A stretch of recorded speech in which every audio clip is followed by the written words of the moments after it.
One's ready. One's ready. Go! So you guys are going into Special Warfare Assessment Selection. It is an attributes-based selection model. What does that mean? Guys, are we running right now to get fitter? Or are we practicing running? Practicing. I can't freaking... So there's a holistic picture that we're looking for. The instructors are giving you input, and we're expecting an output. And everything is for a reason. If you guys haven't heard my spiel yet, everything that we do, every single exercise, has a connection to the job that you're trying to do. We don't want people at INDOC, Special Warfare Assessment Selection, whatever they're gonna call the new course when it inevitably changes somewhere down the road. I don't care what they call it. What I need is you to show me the raw materials for the things that I wanna build you into. Just like everything else, it's a crawl, walk, run. I'm running keys just like this. All the way to ATC and never quit. All the way to ATC and never quit. Hey everybody, welcome back to the One's Ready podcast. You're in the team room. This is your daily drop for the 19th of August, 2025. Brought to you by Attack Elite. If you guys head over to onesready.com, top right hand side where it says prep, hit that, scroll down to where it says partner discounts. It's going to take you to our partner discount page. Wow. Shocking. I know, right? So if you scroll down to the second one, you're going to see Attack Elite. Attack Elite provides gear for you to help prepare for the pipeline and anything that might be coming your way in terms of whether it's BUDS, Special Forces Assessment and Selection, Air Force Special Warfare, anything like that. So they've got rocket fins, booties. Make sure if you're buying rocket fins, you also buy booties because you do need those. Then they've got high volume masks. They've got ropes for tying knots. They've got Alice Rucks, smartwatches, goggles, mesh bags for all your wet gear and all that kind of good stuff. So if you do want that discount, which I know you do, if you go to our site, like I said, you click on any of those links that has Attack Elite on it, it'll take you to their website.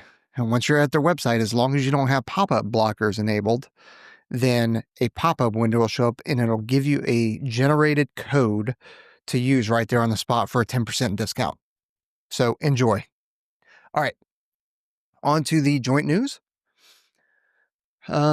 Service-wide fitness challenge launched by Secretary of Defense and the Health and Human Services Secretary.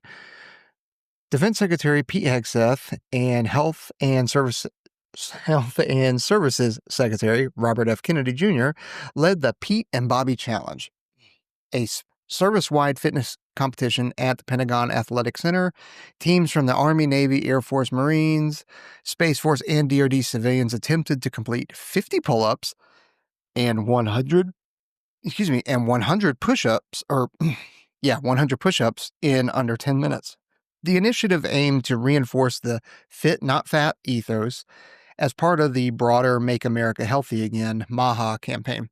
Now, what I will tell you, if you watched the Secretary of Defense's X post or any of the stuff on YouTube, there was a lot of freaking jacked and physical specimens in that crowd that were doing stuff. There were also a lot of ones that were not, right? Now, me being Judgy McDredgerton and knowing that we had 72 failures for the IFT, and this does happen. So if you're listening to me and you've been there and you know this, so you're tracking that this happens, people don't go all the way up or all the way down on their pull-ups. They don't go all the way up or all the way down on their push-ups, right? So I saw a lot of that. I saw a lot of that, especially in the push-up department for in that video. Then on the pull-up side of the house, I'm all about kipping. I'm all about butterfly pull-ups and that kind of stuff. But that kind of stuff is not allowed in AFSPEC war, right? So it is strict only pull-ups. There were no strict only pull-ups in that I could see, or at least if there were, they were not getting their chin above the bar. So it's a cool challenge. I like it. And I encourage you to do it. At the same time, make sure that whatever technique you're using to get that better score, that when you're doing an IFT that you are doing correct, strict pull-ups, correct, strict push-ups, and so on and so forth. All right, next, U.S. deploys warships near Venezuela to combat drug trafficking threats. The DoD dispatched naval forces near Venezuela to counter increasing pressures from transnational drug cartels.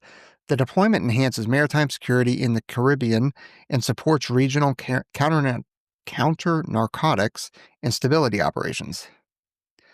Next, DoD report proposes simplified reserve duty categories. Building on a 2015 Military Compensation and Retirement Modernization Commission recommendation, the DoD aims to consolidate the reserve duty status system into 4 clearer categories. The plan, developed with Rand Corporation, seeks to replace dozens of confusing status codes and reduce administrative complexity. We shall see. If there's anything that I have learned after 25 years is things rarely get less complex and have less admin type stuff related to it. In fact, I just watched Nate from Valhalla VFT. You guys should go check this episode out, and I forget what the name of it is, but he's talking about Green Berets being the true keyboard warriors now, and there's so much admin involved in special operations now, whereas in the past there wasn't. So even he alludes to, and the folks that are in there allude to, hey, the administrative burden that is being levied on our special operations dudes and just service members in general for stupid things that officers and senior enlisted want us to do is absolutely insane. Actually, Angry Cops, this is another good one. Angry Cops just did a YouTube video yesterday, I believe, about the shark attacks and profanity and tossing bays and stuff like that coming back to basic training, which is also a good thing. And it was some bright idea of some officer, whereas the CSM or Sergeant Major was also in that too. So I'm not obfuscating him, but a true CSM, a true Sergeant Major, a true senior NCO would have taken that commander behind closed doors and read him the riot act and going, absolutely freaking not, we are not putting this out there. So yeah, anyway, kind of ranty there. Air Force news. Air Force Chief of Staff announces early retirement. General David Alvin, Chief of Staff of the Air Force, announced his early retirement effective around November 1st. The decision came after just 2 years, a notably short tenure, which many view as part of the broader leadership turnover within the Pentagon under Defense Secretary Pete Hegseth. Now, inside of baseball, he was actually told to retire. That's the reality of it.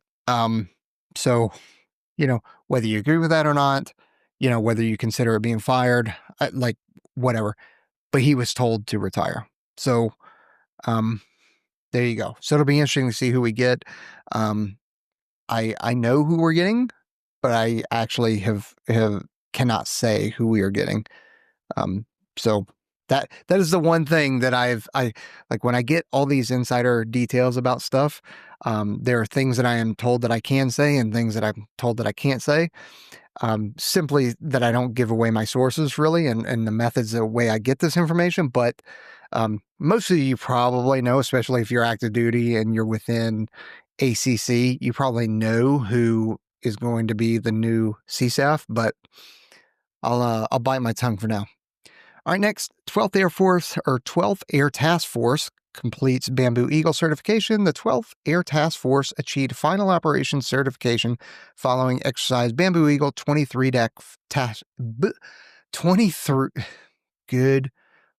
Bamboo Eagle 25 TAC 3. Jeez. This certification validates the new Air Task Force deployment model's readiness for future U.S. Central Command missions. Can't believe I actually got through that. Wow, that was rough. All right, Air Force C2 software stacks deployed to major commands. The U.S. Air Force Command and Control Communication and Battle Management Program Office began distributing new software stacks to major commands and other DoD organizations. This rollout supports enhanced network operations and is part of the modernizing digital infrastructure across the service. All right, next. 2nd Wyoming airman charged in fatal shooting case. Oh, no crap. An airman first class at F.E. Warren Air Force Base was charged with involuntary manslaughter after a fatal apartment shooting in Cheyenne. This follows a similar incident a month earlier, prompting concern and review of weapon safety and conduct. Yeah, no shit, huh? Whoa. Now, the one thing that it doesn't say is what the AFSC or the Air Force Specialty Code is or what the job is for this person. So I'm interested to see if it was a security force. Like the way that this kind of reads alludes to it being a security forces person, but probably not. And, you know, if you're one of the folks that aren't in the Air Force yet, the Air Force specifically, newsflash for you, the majority of the Air Force does not manipulate weapons on a day-to-day basis. All right. The majority of the Air Force is cubicle bound or doing maintenance. Like the maintainers aren't carrying weapons every day, right? Except for if they're in a deployed environment.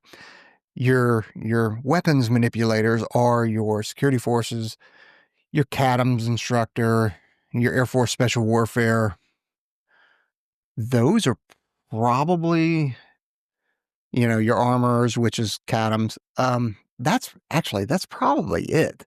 I don't know if there's anybody else in the Air Force that would manipulate weapons other than, the requirement prior to deployment or the annual requirement or the requirement before you PCS. So maybe it is just us, but I think that's you can never be too safe with a weapon and you got to respect it. And I don't know, a lot of this becomes second nature to you when you do manipulate weapons as much as we do. So it's frustrating and concerning at times when you see things like this happen. And speaking of manipulating weapons, have you guys seen I should talk about this in a members only, actually, but, yeah, you know what? I'm actually going to do that. I'm going to talk about this in a members only. If you haven't seen the Seattle shooting on that river, or not Riverwalk, on the waterfront, it's worth a view, but I'll talk about that in the members only. All right, Space Force news. Systems Delta 85 activated at Space Systems Command.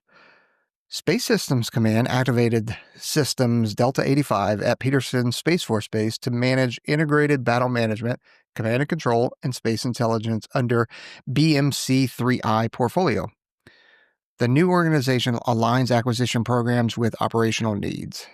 Next, deep space radar capability demonstrated. Northrop Grumman and the United States Space Force conducted the first demonstration of a deep space advanced radar capability using 7 of 27 antennas to track objects in geosynchronous orbit. This milestone supports enhanced space domain awareness. Dude, that's crazy. I wonder what the size of these objects that they tracked were. Like, are we talking about, rocket boosters, which is pretty easy to track because they're huge? Are we talking about pieces of rocket boosters? Or are we talking about bolts, screws and bolts, because those are incredibly small. All right, next, Shrever Wargame highlights future capabilities. Results from the Shrever Wargame indicated 5 notional future technology concepts in areas like space domain awareness and collaborative communications. The insights aim to inform future investment and partner cooperations for the U.S. Space Force mission planning. Next, Space Force Transfer Program opens for Air Guard members. The application window opened for Air National Guard personnel to transfer into the full-time service with the United States Space Force. This effort supports the integration of space missions while providing transition paths for service members. I wonder how many people you guys are actually going to lose from active duty to Guard now with that. All right. Next, DoD targets workforce reductions at health agency. The Defense Health Agency, or DHA, is offering voluntary buyouts to select civilian employees as part of the broader federal workforce reduction initiative. This aligns with administrative-wide efficiency measures. The DoD actually did this twice now already. Earlier in the year, I think it was March was the first one. February or March was the first one. And the next one, I think, was May timeframe. So Kind of surprised that DHA is just now getting to it, but whatever. Next, structural overhaul sought for reserve duty status system. A DoD commission study recommends simplifying the complex reserve duty status system into 4. We already talked about that, so I copied it twice. My bad. All right, next, Pentagon reorganizes AI office under research and development. Deputy Secretary of Defense Steve Feinberg directed a major restructuring of the DoD's artificial intelligence enterprise, moving its main AI office under the R&D umbrella. A shift seen by some as a demotion of AI's prominence. Really know why that would be a demotion, but okay. All right, next, Pentagon prioritizing battery innovation for equipment upgrades. The DoD announced plans to use a recent industry engagement day to accelerate access to advanced battery technology for systems like drones and naval platforms, aiming to increase lethality and reduce logistics burdens. All right, that's it from now. Appreciate you joining us. Don't forget to like, subscribe, hit that notification bell, head over to onesready.com, get yourself a piece of merch, and then check out our incredible partners, especially Attack Elite. All right, we're out here. See you!